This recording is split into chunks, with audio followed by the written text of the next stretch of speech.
स्वागत है आपका भीम न्यूज इंडिया, देश के सबसे प्रमुख और विश्वसनीय चैनल में। आप देख रहे हैं भीम न्यूज इंडिया। नमस्कार, मैं आपके साथ हूं। आइए जानते हैं आज की ताजा अपडेट्स। देश और दुनिया में क्या चल रहा है उसकी पूरी जानकारी लेकर हाजिर हैं। सबसे पहले बात करते हैं आज के मुख्य समाचार की। कर्नाटक के बीदर में बी रामचंद्र जी की जयंती समारोह में पूर्व सांसद सावित्री फूले ने हुंकार भरी। देखिए क्या कुछ कहा पूर्व सांसद ने। मैं हूं आपका दोस्त विनय कुमार सिंघल। आप देख रहे हैं भीम न्यूज इंडिया। यदि आप हमारे चैनल पर नए हैं तो प्लीज़ हमारे चैनल को यूट्यूब पर सब्सक्राइब कीजिए, लाइक कीजिए, शेयर कीजिए, कमेंट्स कीजिए। आने वाले नोटिफिकेशन के लिए बेल आइकन का बटन दबाना ना भूलें। आप देख रहे हैं भीम न्यूज इंडिया। देखिए कार्यक्रम में क्या कुछ कहा। भारतीय भीम सेना महिला यूनिट के द्वारा आयोजित श्री पी श्याम सुंदर बहुजन नायक संस्थापक भारतीय भीम सेवा श्याम सुंदर जी की जयंती के अवसर पर सम्मानित मंच पर हमारे गुरु माननीय अक्षयनाथ कनौजिया जी, भीम सेना के राष्ट्रीय अध्यक्ष माननीय ताराराम मीणा जी, इस कार्यक्रम में विनोसर स्वामी जी, धर्मगुरु लिंगायत समाज के महाराज जी, मेसराम साहब जी, एडवोकेट कोदू राम जी बेंगलोर, जिला अध्यक्ष सुधारानी गुप्ता जी, तालुका अध्यक्ष सुरेखा जी, इस कार्यक्रम के आयोजक जिनके बदौलत मुझे भी आप सब तक पहुंचने का अवसर मिला, ऐसे भैया महादेव कामले जी। अभी कार्यक्रम से पहले हमारी तमाम बहनें सलामी देकर के सम्मानित किए। बाबा साहब डॉक्टर भीमराव अंबेडकर जी का झंडा रोहण करके सलामी देने का काम किए। यहाँ पर ड्रेस में बैठी हुई अपना अमूल्य समय निकालकर यहाँ उपस्थित सभी पितात्रो बुजुर्गों, माताओं, बहनों, भाइयों, आप सबका मैं हार्दिक स्वागत करती हूँ, वंदन करती हूँ। आप सबको शीश झुकाकर सादर जय भीम करती हूँ। मैं बहुत आभारी हूँ महादेव कामले जी का कि मुझे ये दूसरी बार कर्नाटक में बुलाकर आप लोग के बीच में मुझे बोलने का अवसर दिए। अभी आपके बीच में हमारे गुरु माननीय अक्षयनाथ कनौजिया जी विस्तार से अपनी बात वो रख रहे थे। आपकी तबीयत भी खराब थी, लेकिन कामले जी का फोन आया कि आप सबको बीदर आना है। हमारे गुरु माननीय अक्षयनाथ कनौजिया जी ने कहा कि चाहे जो भी स्थिति होगी हम जरूर बीदर जाएंगे। मैं यहाँ आकर के बहुत खुश होती हूँ। महादेव जी द्वारा जो सम्मानित करने का आप काम करते हैं, मैं समझती थी कि हमारे उत्तर प्रदेश की ही महिलाएं जागरूक हैं, लेकिन बीदर में आकर के, कर्नाटक में आकर के मैंने देखा कि महिलाएं ड्रेस पहन करके बाबा साहब अंबेडकर जी के अनुयायी बन करके, बी श्याम सुंदर जी के अनुयायी बन करके गली गली में घूम करके समाज का सेवा, समाज को जगाने का काम कर रही हैं। इसके लिए मैं तहे दिल से अपनी तरफ से मैं आप सबको सैल्यूट करती हूँ, आप सबको सलाम करती हूँ। साथियों, आज हम सभी लोग बी श्याम सुंदर जी की जयंती मनाने के लिए आए हैं। बी श्याम सुंदर जी हमारे लिए क्या किए? बी श्याम सुंदर जी उस समय पैदा हुए थे जब देश में छुआछूत का बोलबाला था, नीच ऊंच, छुआछूत, अंधविश्वास का बोलबाला था। उस समय श्याम सुंदर जी ने जन्म लिया और गांव से चलकर अपने पिताजी के साथ यहां आकर के पढ़ाई लिखाई पूरा की और इसके बाद पढ़ाई के ही दौरान उन्होंने राजनीति की शुरुआत की। क्षेत्र में, गांव में, गली में घूम घूम कर आप सबको, हम सबको अंधविश्वास के खिलाफ, संविधान के प्रति, बाबा साहब अंबेडकर जी को साहस देने के लिए भीम सेना बना करके आप सबको जोड़ने का काम किया। आज हम भीम सेना के माध्यम से हमारी महिलाएं विंग, महिलाओं का संगठन आज श्याम सुंदर जी का जयंती मना रही हैं। मैं बहुत सलाम करती हूं आपको, मैं तहे दिल से आपको साधुवाद देना चाहती हूं। कितनी भारी संख्या में हमारी मातृशक्ति श्याम सुंदर जी की जयंती को मनाने के लिए यहाँ पर आई हैं। बसों से भर करके, अपने साधन से चल करके श्याम सुंदर जी की जयंती मनाने के लिए आई हैं। आज मुझे बड़ी खुशी है कि श्याम सुंदर जी की जयंती को मनाने के लिए हमारी मातृशक्ति चल करके कमला नगर में आई हैं। श्याम सुंदर जी को जाना होगा, समझा होगा, उनके विचार को समझा होगा, तभी तो उनसे जुड़ करके काम कर रही हैं। और जो श्याम सुंदर जी को जान गया, निश्चित है कि संविधान को मिटाने वाले लोगों को हमारी ये महिलाएं विंग उनको मिटा करके ही छोड़ेंगी। जरूरत है साथियों, श्याम सुंदर जी की मैंने अभी किताब पढ़ी है, मैं इनके बारे में नहीं जानती थी, लेकिन महादेव कामले जी ने मुझे किताब दिया और मैंने उनकी किताब को पढ़ा। और उस किताब को पढ़ करके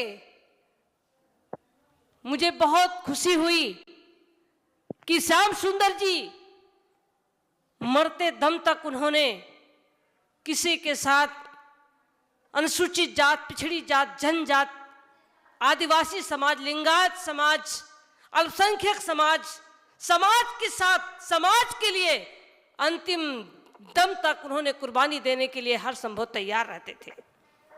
आज वो हमारे बीच में नहीं है, और अगर वो हमारे बीच में नहीं है, जो रास्ता हमको सिखा गए, जो हमें रास्ता बता गए, उस रास्ते पर हमें चलना चाहिए कि नहीं चलना चाहिए? हमको चलना चाहिए।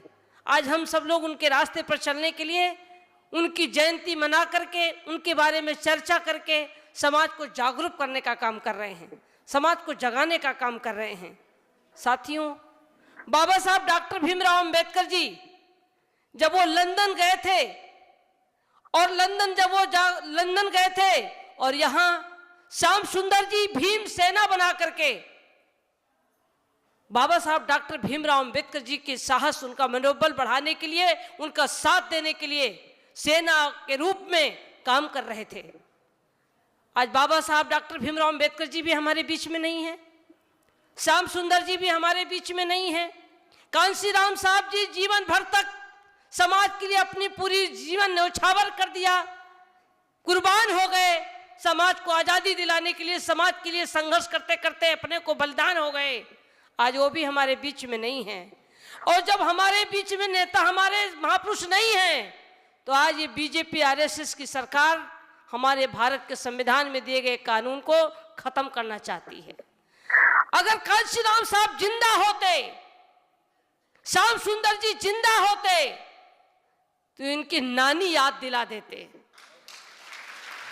लेकिन आज वो हमारे बीच में नहीं है। और आज हमारे बीच में नहीं है तो बाबा साहब डॉक्टर भीमराव अंबेडकर जी जब भी जिंदा रहेंगे, बाबा साहब सुंदर जी जब भी जिंदा रहेंगे, कांशीराम साहब जी जब भी जिंदा रहेंगे, जब भारत का संविधान सुरक्षित रहेगा। अगर भारत का संविधान में दिया गया कानून, संविधान में दी गई आजादी अगर हमारा खतरे में पड़ा, तो हम सब समाप्त हो जाएंगे, हम सब गुलाम हो जाएंगे, हम गुलामी की जंजीर में जकड़ जाएंगे। इस गुलामी की जंजीर से उभारने के लिए हमारे महापुरुषों ने बहुत बड़ी कुर्बानी दी है। अपने बच्चों को बच्चा नहीं समझा, परिवार को परिवार नहीं समझा। रमाबाई अंबेडकर जी, उनका बेटा खत्म हो गया था, माता रमाबाई जी रो रही थी, और बाबा साहब डॉक्टर भीमराव अंबेडकर जी हमारे लिए जंग लड़ने के लिए विदेश जा रहे थे। वो त्याग है कि आज हम सभी लोग ड्रेस में बैठे हुए हैं। बाबा साहब डॉक्टर भीमराव अंबेडकर जी समाज के लिए जंग लड़ रहे थे, समाज की आजादी की लड़ाई लड़ रहे थे, और माता रमाबाई गांव गली गलियारों में घूमकर गोबर बीन करके, कंडा पाथ करके और कंडे को बेच करके अपने परिवार का जीवन यापन कर रही थी। क्या वो दिन भूल जाएंगी? क्या वो त्याग उनका भूल जाएंगे? साथियों, कांशीराम साहब मरते मरते मर गए, मरते दम तक अपने घर की चिंता नहीं किया, अपने माँ बाप की चिंता नहीं किया, अपने परिवार की चिंता नहीं किया, समाज के लिए कुर्बानी देकर चले गए। लेकिन आज पूरा भारत कांशीराम साहब जी के बिना नाम लिए और राजनीति नहीं कर सकता। बाबा साहब डॉक्टर भीमराव अंबेडकर जी को जो लोग नफरत किया करते थे छुआछूत की भावनाओं से, उनको हीन भावनाओं से देखा करते थे, लेकिन बाबा साहब डॉक्टर भीमराव अंबेडकर जी ने भारत के दबे कुचले समाज के लोगों के लिए इतनी बड़ी लड़ाई लड़ दी है, समाज के लिए संविधान में इतनी बड़ी आजादी दे दी है कि बिना बाबा साहब डॉक्टर भीमराव अंबेडकर जी के नाम लिए ये दुश्मन, बाबा साहब के दुश्मन, हमारे आपके दुश्मन, संविधान के दुश्मन बिना बाबा साहब के नाम लिए और राजनीति नहीं कर सकते। हमको जागना होगा, हमको जागना होगा। आज हम महिलाओं की संख्या को देख करके हमको जागना होगा। मैं बताना चाहती हूं साथियों कि माता सावित्रीबाई फूले जी वो पढ़ी लिखी नहीं थी। 13 साल की उम्र में महात्मा ज्योतिबाराव फूले जी के साथ शादी हो गई। महात्मा ज्योतिबाराव फूले जी के घर आकर के माता सावित्रीबाई फूले जी को महात्मा ज्योतिबाराव फूले जी ने पढ़ाया, उनको शिक्षा दिलाई और शिक्षा दिला करके माता सावित्रीबाई फूले भारत की महिला शिक्षक के रूप में हम सभी लोग मांग करते हैं कि माता सावित्रीबाई फूले के जन्मदिन पर महिला शिक्षा दिवस मनाना चाहिए। लेकिन क्या ये आज की सरकार मना रही है? क्या आज की सरकार माता सावित्रीबाई फूले जी को मान रही है? आज माता सावित्रीबाई फूले न होती तो हम महिलाओं को शिक्षा का दरवाजा बंद होता, और हम महिलाओं का शिक्षा का दरवाजा बंद होता तो क्या हमारी मातृशक्ति क्या विधायक बन पाती, क्या सांसद बन पाती, क्या तालुका के अध्यक्ष बन पाती, क्या डॉक्टर बन पाती, क्या इंजीनियर बन पाती, क्या आज जो बड़े बड़े पदों पर, यहां तक कि भारत की प्रधानमंत्री अगर इंदिरा गांधी हुई हैं तो भी माता सावित्रीबाई फूले जी के बदौलत हुई हैं। आज भारत में बहुत महिलाएं राष्ट्रपति के पदों पर, मुख्यमंत्री के पदों पर, मंत्री के पदों पर, सांसद के पदों पर, वकील के पदों पर, डॉक्टर के पदों पर, इंजीनियर के पदों पर, जिन महिलाओं को लोग हीन भावना से देखा करते थे, नीच भावना से देखा करते थे, महिलाओं को घर से बाहर निकलने का अधिकार नहीं था, महिलाओं से नफरत करते थे, आज वो महिलाएं भारत की सबसे बड़ी कुर्सी राष्ट्रपति की कुर्सी पर विराजमान है, वो भी आदिवासी समाज की जाति की है, आदिवासी समाज की है। ये देन किसकी है? अगर वो भारत के राष्ट्रपति के कुर्सी पर एक आदिवासी महिला अगर विराजमान है, वो किसकी देन है? वो बाबा साहब डॉक्टर भीमराव अंबेडकर जी के बनाए गए संविधान के बदौलत। साथियों, हमारी मातृशक्ति को लोग कमजोर समझते हैं। आज मातृशक्ति हमारी, जिन महिलाओं को लोग हीन भावना से देखा करते थे, नीच भावना से देखा करते थे, उनसे नफरत किया करते थे, आज वो हमारी मातृशक्ति जहाज में उड़ान करा रही हैं। आज वो हमारी मातृशक्ति सीमा के सुरक्षा में लगी हुई हैं। वो मातृशक्ति थाने की सुरक्षा में लगी हैं, जिला की सुरक्षा में लगी हैं। अगर पुरुष राइफल उठा करके देश की रक्षा कर रहा है, देश की सुरक्षा कर रहा है, तो हमारी मातृशक्ति भी देश की सुरक्षा में लगी हुई हैं। कौन कहता है महिलाएं कमजोर हैं? कौन कहता है महिलाएं कमजोर हैं? मैं कहती हूं कि कमजोर वो है जो महिलाओं को बाबा साहब डॉक्टर भीमराव अंबेडकर जी के बनाए गए भारत के संविधान के बावजूद भी उन महिलाओं को घर से निकलने नहीं दे रहे हैं। जिस दिन महिलाएं उनको आजादी मिलेगी, जिस दिन महिलाएं बाबा साहब के दिए गए संविधान के बदौलत उनको आजादी को पता चल जाएगा, उस कानून को पता चल जाएगा, उस दिन देश में महिलाएं कभी कमजोर नहीं है। जिस ओर जवानी चलती है उस ओर जमाना चलता है। जिस दिन ये महिलाएं सड़कों पर निकल जाएंगी उस दिन बड़े बड़े सत्ता में बैठे प्रधानमंत्री, मुख्यमंत्री, सत्ता में बैठे हुए लोग इन महिलाओं के कदमों में गिरेंगे, आपके दरवाजे पर गिड़गिड़ाएंगे। जिस दिन हमारी महिलाएं संविधान को बचाने के लिए, आजादी को बचाने के लिए सड़कों पर निकल जाएंगी। मैं आज आपको सीख देने के लिए आई हूँ, मैं आपको बताने के लिए आई हूँ कि हमारी मातृशक्ति, हमारी बहनें जो बड़ी संख्या में यहाँ उपस्थित होकर के आज श्याम सुंदर जी की जयंती मना रही हैं।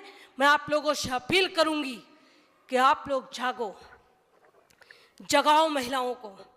जरूरत है अब, जब वो समय ढोंग आडंबर था, जब माता सावित्रीबाई घर से निकलती थी तो उनके ऊपर गोबर फेंका जाता था, उनके ऊपर कीचड़ फेंका जाता था, उन्हें अपमानित किया जाता था। यहाँ तक कि जो हम लोगों को देखना नहीं चाहते थे, हीन भावना से देखते थे। जब माता सावित्रीबाई फुले घर से निकलकर लड़कियों को पढ़ाने के लिए निकलती थी, माता सावित्रीबाई फुले जी के सास ससुर को लोगों ने इतना चढ़ा दिया कि माता सावित्रीबाई फुले को, महात्मा ज्योतिबा फुले जी को घर से उनके सास ससुरों ने बाहर निकाल दिया। महात्मा ज्योतिबा फुले जी के पिताजी को घर से बाहर निकाल दिया।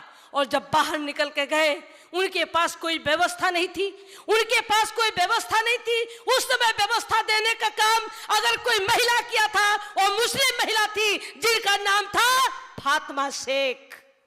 वो भी तो मुस्लिम थी, वो भी तो महिला थी, वो भी तो किसी की बहन थी, वो भी तो किसी की बेटी थी, वो पढ़ी लिखी नहीं थी।